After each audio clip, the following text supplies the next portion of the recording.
의미를 지니고 있습니다. 하나는 통치이고 하나는 보존입니다. 이 세상을 향한 하나님의 통치가 있고 또한 만드신 세상을 보존하고 계신다고 할 때에 통틀어서 하나님의 섭리라고 이야기합니다. 그런데 우리가 사는 이 세상은 참으로 불안한 요소들이 많이 있습니다. 그 중에서도 오늘 본문을 보시면 내가 악인의 형통함을 보고라고 하는 말이 있습니다. 우리가 신앙의 관점에서 볼 때에 이 형통이라고 하는 단어는 의뢰이 믿는 이들에게 주어지는 용어처럼 보입니다. 악인이 형통하다. 뭔가 듣기 불편하고 맞지 않는 말처럼 보입니다. 여러분들 예수님을 믿어야 형통하지 어떻게 악인이 형통할 수가 있습니까? 이것을 참으로 받아들이기가 어렵습니다. 그런데 잠언 23장 17절에는 이런 말이 있습니다. 너의 마음으로 죄인의 형통을 부러워하지 말고. 잠언 24장 1절입니다. 너는 악인의 형통함을 부러워하지 말며. 24장 19절에서도 악인의 형통함을 부러워하지 말라라고 했습니다. 성경의 여러 곳에서 악인이 망한다가 아니라 형통하다는 것에 대해서 언급하고 있습니다. 더 나아가서는 악인의 그 장수에 대해서도 이야기합니다. 전도서 7장 15절입니다. 내 험한 날을 사는 동안에 내가 그 모든 일을 살펴보았더니 자기의 의로움에도 불구하고 멸망하는 의인도 있고 자기의 악행에도 불구하고 장수하는 악인이 있으니. 8장 12절로 가보시면 죄인은 100번이나 악을 행하고도 장수하거니와. 하나님을 사랑하고 이웃에게 사원을 베풀면 형통하고 장수할 줄 알았는데 그렇지 않아 보이더라는 겁니다. 이런 구절을 일러라면 믿음으로 사는 것이 마치 바보처럼 여겨지고 악하게 사는 것이 잘 되는 것처럼 보이기 때문에 마음 한 구석에서는 아주 심한 불편함이 일어납니다. 전도서 8장 12절에서는요, 악인과 하나님을 경외하는 자에 대해서 이렇게 구체적으로 이야기합니다. 죄인은 100번이나 악을 행하고도 장수하거니와 또한 내가 하노니 하나님을 경외하여 그를 경외하는 자들은 잘 될 것이요.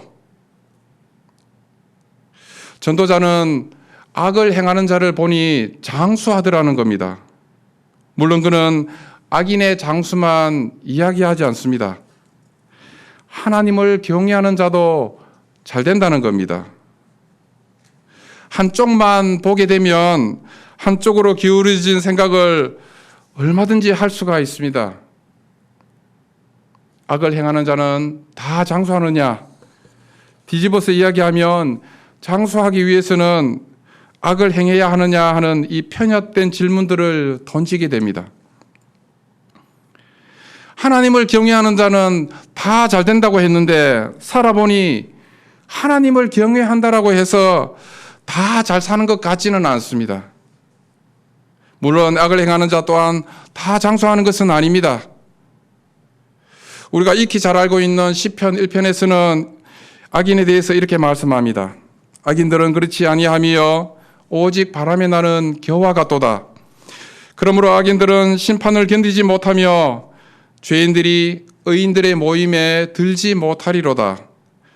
무릇 의인들의 길은 여호와께서 인정하시나 악인들의 길은 망하리로다. 성경은 악인에 대해서 마치 바람에 나부끼는 겨와 같다라고 말씀합니다. 악인이 형통하고 악인이 장수하고 악인이 잘 되는 것, 세상 사람들이 보기에는 그런 것 같지만 하나님이 보시기에는 마치 바람에 나부끼는 겨와 같은 존재라는 겁니다. 그리고 그들에게는 심판이 기다리고 있고 최후에는 망할 것이라고 했습니다. 이것이 악인에 대한 성경의 정의입니다. 이 세상에 아주 큰 영향을 끼친 두 아이가 태어났습니다. 한 아이는 오스트리아에서 태어났는데 그의 아버지는 성격이 괴팍하고 술꾼이었습니다. 그리고 때때로 폭력을 휘두릅니다.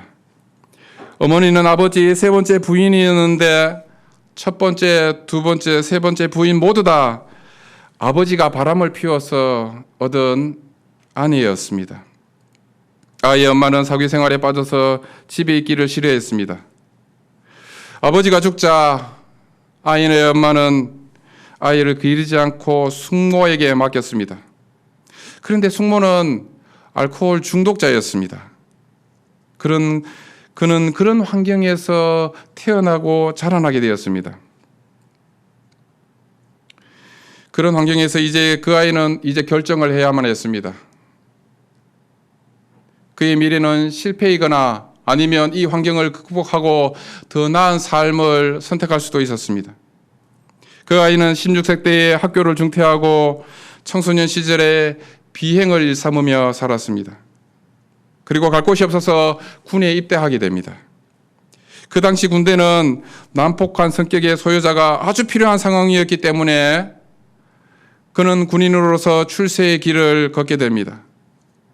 그래서 최고의 지휘관이 드디어 되게 되는데 그가 바로 그 유명한 아돌프 히틀러입니다. 같은 해에 1889년 텍사스주에서 어린아이 하나가 태어나게 되는데 그는 아버지 어머니로부터 철저한 신앙 기독교 교육을 받으면서 자라납니다. 부모는 이 머무르고 있는 환경이 이 아이에게 좋지 못하다고 생각하여 캔사스주의 한 농촌으로 이사를 가게 됩니다. 아이의 정서를 위해서 이사하고 농촌으로 가는 것을 마다하지 않습니다. 하나님을 두려워하라. 그 집의 가훈이었습니다. 그 부모가 아이를 두고 하나님께 기도한 제목은 이 아이로 하여금 세상의 평화를 위해서 써달라는 것이었습니다. 그 부모의 기도 제목대로 이 아이는 잘 자라나게 됩니다. 그리고 그 어려운 시절에 미국의 웨스트 포인트 육군 사관학교에 들어가서 군인 장교가 됩니다. 그가 바로 아이젠하워입니다. 온 세계가 2차 세계대전으로 불바다였던 1944년 6월 6일에 이 히틀러와 아이젠하워 두 사람은 세상 모든 사람들의 관심을 받으면서 전쟁을 치르게 됩니다. 만약 아이젠하워가 이끄는 연합군이 승리하게 되면 세계에 평화가 오지만 히틀러가 이기면 이 세계는 살인마의 손에 들어가게 되어 있었습니다. 이때 히틀러는 유대인 600만 명을 학살 중이었습니다. 결국 아이젠하워가 이끄는 연합군이 승리하여 세계는 평화를 되찾게 되었고 그로 인해 우리나라 또한 해방의 역사를 맞이하게 되었습니다. 히틀러는 1945년 4월 30일 가장 많은 사람을 죽이고 지하 벙커에서 자살하였습니다. 이에 반해 아이젠하워는 독일 군정청장과 콜롬비아 대학 총장을 거쳐서 미국의 제34대 대통령에 두 번이나 당선되었습니다. 그리고 8년 동안 2차 세계대전을 후속 처리하면서 세계 평화에 공헌하다가 80세에 하나님의 부름을 받았습니다. 성경은 형통한 삶을 살려면 하나님의 말씀을 가까이 하고 이 말씀대로 살 것을 주문합니다. 그래서 여호수아 1장 17절에서 8절까지를 보시면 우리가 잘 아는 말씀, 오직 강하고 극히 담대하여 나의 종 모세가 너희에게 명령한 그 율법을 다 지켜 행하고 우로나 좌로나 치우치지 말라. 그리하면 어디로 가든지 형통하리니 이 율법책을 내 입에서 떠나지 말게 하며 주야로 그것을 묵상하여 그 안에 기록된 대로 다 지켜 행하라. 그리하면 내 길이 평탄하게 될 것이며 내가 형통하리라 라고 말씀하셨습니다. 이 세상에서 거짓을 멀리하고 믿음으로 사는 것이 과연 형통할 것인가 하는 이 성경 말씀이 맞는지 우리는 세상을 통해서 확인해 보아야 합니다. 물론 우리의 이 짧은 인생이라고 하는 것은 다른 이들의 삶을 다 확인할 길이 없습니다. 기껏해야 우리 주변에 있는 사람들 정도일 겁니다. 다른 이들보다 좀 더 오래 살았다 하더라도 이 세상에 있는 모든 사람들을 겪어본 것이 아니기 때문에 이런 경험을 한 사람들의 이야기를 통해서 우리는 간접적인 체험을 할 수가 있습니다. 일본의 한 변호사가 책을 썼습니다. 이 책의 저자는 일본에서 가장 명망이 높은 변호사였는데 50년 동안에 무려 10,000명의 고객을 대하면서 터득하게 된 이야기를 책을 통해서 들려주었습니다. 이 책의 결론은 무엇이냐? 50년 동안 변호사 생활을 하면서 고객들을 대해보니 악의는 잠깐 형통한 것 같지만 오래 가지 않고 선을 추구하는 사람은 당장에는 손해를 보는 것 같은데 결국 가서는 나중에 가서는 잘 되더라는 겁니다. 50년 동안 이 변호사 생활을 하면서 수많은 사람들을 만나보았는데 이 도덕적인 부채, 즉 살면서 알게 모르게 입은 은혜가 많다는 것을 아는 사람은 이 복을 불러온다는 겁니다. 자연으로부터 주어지는 혜택에 대해서 고마워하는 사람은 운이 따른다고 했습니다. 사람으로부터 받은 은혜를 아는 사람 또한 복을 불러온다는 겁니다. 국가 덕분에 내가 산다고 하는 것을 아는 사람, 부모 덕분에 내가 존재하고 있다는 것을 아는 사람, 선생님으로부터 지식과 지혜를 배운 것에 대해서 감사히 여기면서 자신이 가진 것을 나누어 주는 사람은 운이 따른다고 했습니다.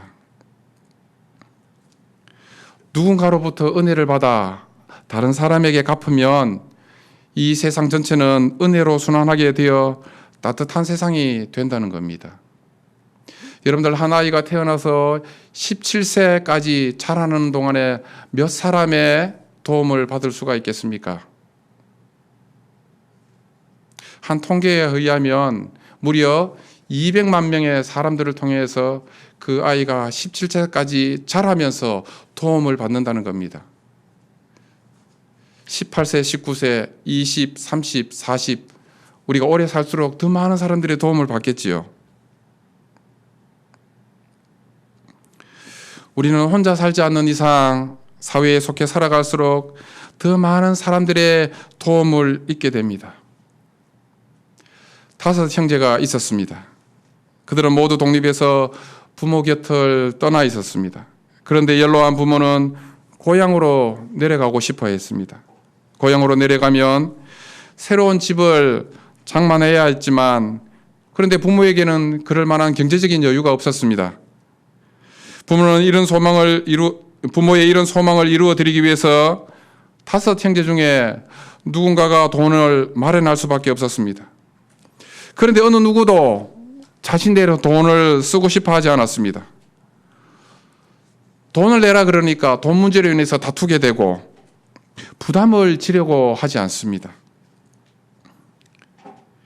결국 5 형제 중에 차남이 모든 부담을 지기로 하고 부모와 함께 고향으로 내려가 집을 짓고 노후를 돌보기 시작했습니다.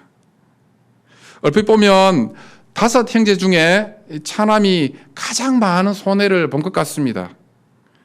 그런데 몇 년이 못 되어 갑자기 사는 곳에 고속도로 건설 계획이 발표되면서 토지 가격이 폭등하게 됩니다. 부모를 모시고 살면서 소원을 이루어 드리고자 한 것이 결국 큰 행운으로 찾아온 겁니다. 저자는 이런 이야기가 동화에나 나올 법한 이야기가 아니라 많이 보아왔다라고 했습니다. 여러분들 오늘날 사람들은 100만큼 일하면 120이나 혹은 200을 취하려고 합니다. 득일 것 같은데 그렇지 않다는 겁니다. 100만큼 일하면 80 정도만 가지라는 겁니다.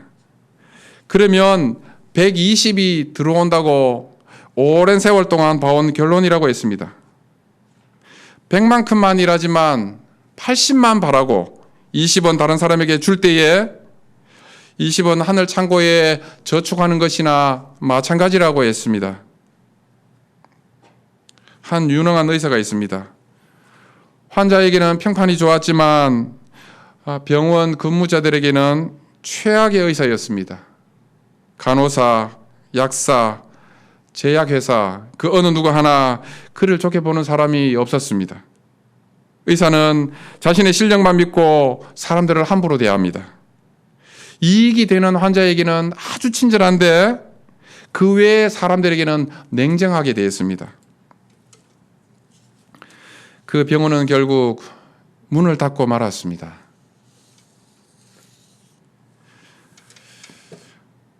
남을 배려하면 그 상대방은 신뢰를 가집니다. 격려의 말은 침체되어 있고 우울한 사람의 마음을 밝게 해줍니다. 칭찬의 말은 그 사람으로 하여금 적극적으로 만드는 힘이 있습니다. 사실 이 땅에서의 악인의 형통이라고 하는 것은 형통이 아닙니다. 그들에게는 다른 이를 배려하는 마음도 격려나 칭찬할 만한 마음도 가지고 있지 않습니다. 격려도 배려도 칭찬도 베품도 없는 그 모습을 통해 그들에게서 발견할 수 있는 형통이란 무엇입니까?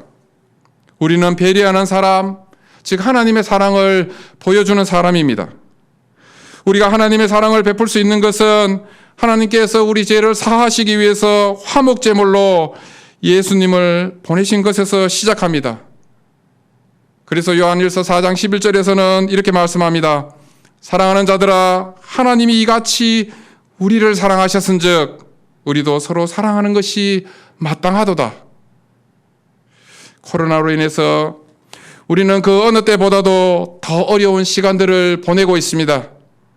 생명의 위협과 경제적인 타격, 이로 말미암은 정신적인 피곤함과 염려, 걱정, 화, 막연함과 같은 이 사회적인 부작용들, 다들 어렵다고 할 때에 우리가 할 수 있는 것은 무엇입니까?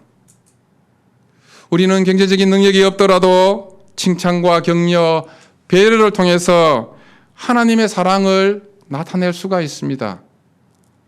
할 수만 있다면 경제적인 어려움을 안고 있는 사람들에게 아주 조그마한 것이라도 나누어야 합니다. 저 먼 땅 아프리카 가나안 나라에서는 코로나 사태로 인해서 수많은 10대 아이들이 원치 않는 조혼과 임신으로 미래를 포기하면서 살아가고 있습니다. 먹는 문제로 말미암아 일어나는 일들입니다. 말로서 내가 만약 그 사람을 살릴 수가 있다면 나의 조그마한 이 경제적인 지원이 그들에게 도움이 된다면 우리는 주저하지 말아야 합니다. 여러분들, 악인의 특징 중 하나는 오만함에 있습니다. 사람을 무시하고 이 자기 중심적인 사람이 오만한 자인데, 예를 들면 이런 사람입니다. 선한 일을 하고도 욕을 먹는 사람이 있습니다. 좋은 일을 했는데 욕을 얻어먹어요. 왜냐하면 자신이 모든 것을 했다고 떠벌리기 때문입니다. 내가 없으면 안 된다라고 여깁니다. 자기 중심적이기 때문에 이 싸움이 끊이지를 않고 원수가 되는 경우가 많습니다. 오만하게 되면 일을 잘해도 사람의 미움을 받습니다. 노력과 고생이 불행으로 이어지기 마련입니다.